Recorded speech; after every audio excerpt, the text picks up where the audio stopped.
শেখ মুজিবুর রহমানের হত্যাকারীকে যদি বাহির থেকে আনা যায়, তাইলে শরীফ ওসমান হাদির হত্যাকারীকেও বাহির থেকে আনা যাবে। খালি গণতন্ত্রের নাম নিয়ে মানুষকে শান্ত করা যাবে না।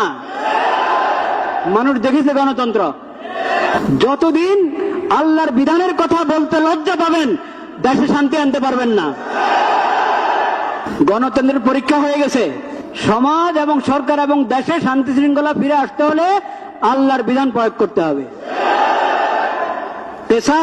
কেসাসের বিধান আল্লাহ যেভাবে দিয়েছেন সেভাবে প্রয়োগ করেন। মামলা ঝুলায় রাখবেন না। মামলা ঝুলায় রাখা এটা ইংরেজদের সভ্যতা। ইংরেজদের আইনের কারণে এরকম মামলা ঝুলিয়ে থাকে। ইসলামী পদ্ধতিতে আসেন, কোন মামলা ঝুলে থাকবে না। ইসলামের দ্বন্দ্ববিধি এবং ইসলামের কেসাস যদি প্রয়োগ করতে পারি আমরা সাহস করে, তাহলে ইনশাআল্লাহ সমাজে পূর্ণ শৃঙ্খলা এবং শান্তি নিরাপত্তা ফিরে আসবে। আল্লাহ রাব্বুল আলামিন সেই তৌফিক নসিব করেন।